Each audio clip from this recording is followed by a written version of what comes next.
di Kelurahan Setu, Kecamatan Setu. Beliau bukan siapa-siapa, tapi beliau telah memberikan banyak untuk negara ini.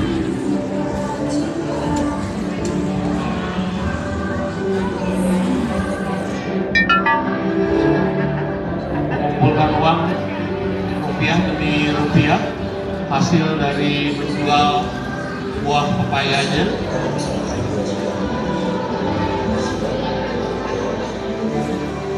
Mencoba untuk membuat manajemen sedemikian rupa yang tidak pernah kita sadari.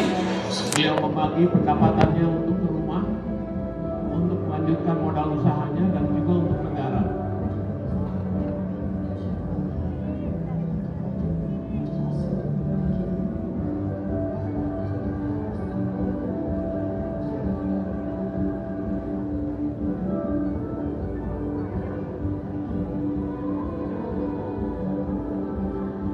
Beliau menyambangi mobil pelayanan pembayaran pajak bumi dan bangunan yang disiapkan oleh kantor Dinas Pendapatan Daerah Kota Tangerang Selatan.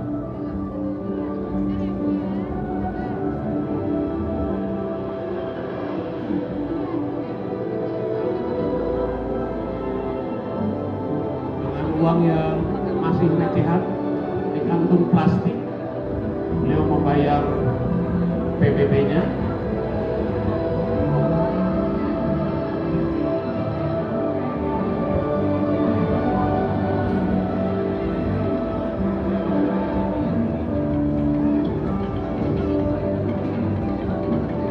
Masin Binosin adalah sebagian kecil dari mereka yang mengerti dan memahami apa itu hak dan kewajiban.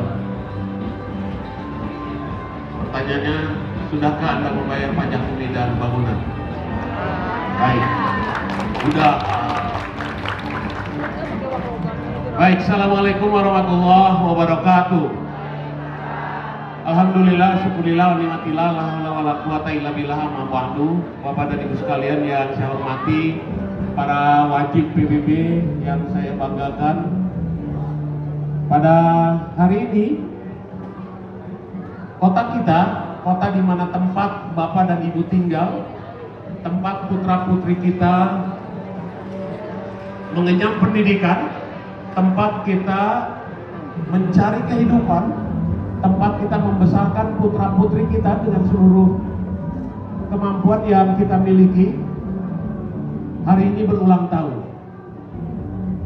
Hari ini kota kita berulang tahun yang ke-8.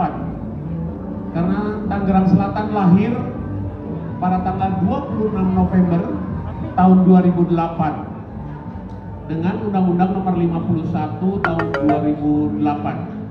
Musiknya mungkin udah kali Pak Angga, Pak Angga. Musiknya biar nggak double sama ini. Musiknya udah. Udah kali musiknya. Tinggal musik doang kan? Panggung. Dari mana itu?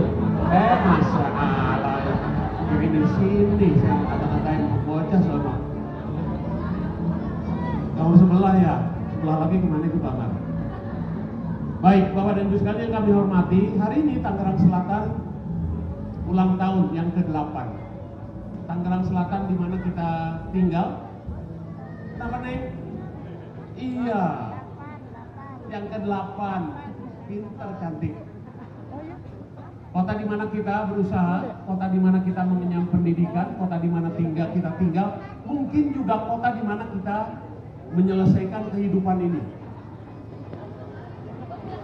Hari ini berulang tahun yang ke-8. Tangerang Selatan tentunya akan terus berulang tahun yang ke-9, yang ke-10, yang ke-200, yang ke-500, yang ke-3000, wallahu a'lam bishawab, sepanjang bumi ini ada. Kota Tangerang Selatan akan terus hadir di tengah-tengah kita. Ade jangan itu lupa.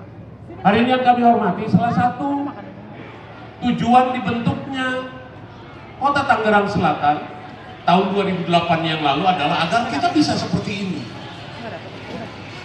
Hari ini, agar kita bisa lebih baik lagi, mungkin generasi-generasi kamu, cucu engkong masih bisa hidup lebih baik lagi.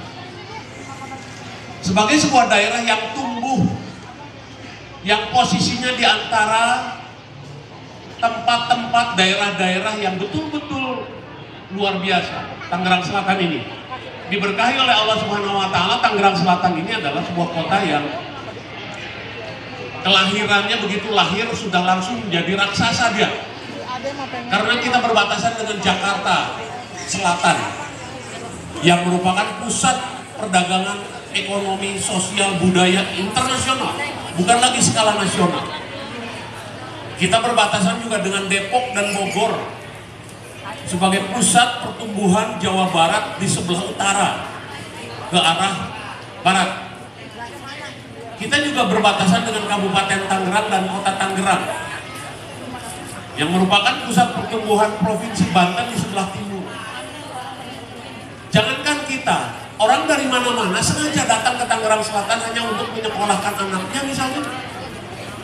Jangankan kita yang memang dari lahir, kaum masih sudah bertahun-tahun memang hidup bergenerasi tinggal di Tangerang Selatan. Orang lain sengaja datang ke Tangerang Selatan hanya untuk berusaha misalnya, dan seterusnya sehingga hari ini penduduk Tangerang Selatan berjumlah 1,4 juta jiwa. Kalau sekarang baru ada 30, 50 atau ada 100 sore hari ini di sini, di ruangan ini, maka di luar sana berarti ada 1,4 juta jiwa. Tadi Kepala Dinas Kependudukan melaporkan kepada kami bahwa dari mulai bulan Juni sampai September saja, orang yang datang masuk ke Tangerang Selatan kemudian menjadi penduduk Tangerang Selatan itu sudah 8.000 jiwa. Per 3 bulan, Tangerang Selatan tambah penduduknya itu kurang lebih 8.000. Jadi kalau 1 tahun bisa dibayangkan, sehingga 2030 yang akan datang, Tangerang Selatan akan menjadi 3 juta jiwa. 2 kali lipat dari sekarang. Mengingat Tangerang Selatan penduduknya begitu padat, begitu banyak, maka pemerintah kota harus melakukan sesuatu bagi masyarakatnya. Harus membangun jalan, tidak boleh tidak licin. Kenapa? Karena dengan jalan yang teraspal dengan baik, terkondisikan dengan baik, maka dari rumah ke pasar hanya boleh ditempuh dengan 10 menit, setengah jam misalnya. Dari rumah ke sekolah, putra-putri kita mau sekolah bisa ditempuh dengan sepeda motor dalam waktu yang 5 menit, setengah jam misalnya. Dari rumah ke kantor, ke tempat pekerjaan, ke pasar dan lain sebagainya, itu bisa diukur waktunya, walaupun suka macet. Iya, pemerintah juga harus menyiapkan hadirnya pemerintah Kota Tangerang Selatan dengan Undang-Undang Nomor 51 tahun 2008 tadi, harus menyiapkan infrastrukturnya. Sekolahnya harus disiapkan, kemudian sarana kesehatannya harus disiapkan, pasarnya harus disiapkan, saluran airnya, drainasenya yang sekarang hujan nggak jelas kapan panas, kapan hujan. Tadi siang hujan, sekarang alhamdulillah panas. Kita harus siapkan dengan baik. Dan keseluruhan penyiapan-penyiapan yang dilakukan oleh pemerintah itu tentunya membutuhkan biaya. Hadirnya pemerintah Kota Tangerang Selatan dan pemerintah-pemerintah yang lainnya di seluruh pelosok di tanah air ini, dia hadir di tengah-tengah masyarakat, siapapun kepala daerahnya, tugasnya adalah membangun. Cara yang bisa dilakukan dengan membangun adalah ya menyiapkan biayanya yang tentunya tidak sedikit. Nah, dalam kerangka menyiapkan dana pembangunan ini, pemerintah daerah khususnya di Tangerang Selatan ya harus mencari sumber-sumber pendapatan daerah yang memang sudah diatur oleh peraturan-peraturan perundang-undangan. Tidak boleh keluar dari peraturan perundang-undangan. Antara lain salah satu sumber pendapatan itu adalah dari pajak bumi dan bangunan. Setiap rupiah yang dikumpulkan dari pembayaran pajak bumi dan bangunan saat ini karena sudah menjadi pajak daerah, itu akan dimanfaatkan untuk membangun apa yang harus dibangun oleh pemerintah daerah. Bagaimana caranya mengumpulkan pajak bumi dan bangunan? Kalau buminya sudah jelas ada, bangunannya sudah jelas ada, Sekarang tinggal manusianya, wajib pajaknya. Kita bekerja sama dengan BPN, Pak Uus dengan jajarannya sudah mencoba membuat sebuah semacam foto udara begitulah. Difoto dari udara begitu kan. Ini daerah siapa mana, kecamatan mana, sampai persilnya, letaknya, batasnya itu kita tahu. Ada di kita. Mungkin yang dulu PBB-nya cuma tanah aja, sekarang ternyata udah dibangun, belum dilakukan pembayaran bagi bangunannya, sekarang kita sudah punya datanya. Data sudah ada, sistem sudah ada, fisik materialnya, rumahnya, bangunannya sudah ada. Tinggal sekarang yang harus melengkapi itu semua adalah wajib pajaknya. Siapa wajib pajak ini adalah ada macam-macam. Ada wajib pajak yang tahu bahwa dia wajib pajak tapi pura-pura tidak tahu. Ada wajib pajak yang dia tahu bahwa dia wajib pajak tetapi tidak mau tahu. Ada yang tidak tahu bahwa dia merupakan wajib pajak bumi dan bangunan. Nggak tahu gitu. Nggak pernah bayar PBB dan seterusnya.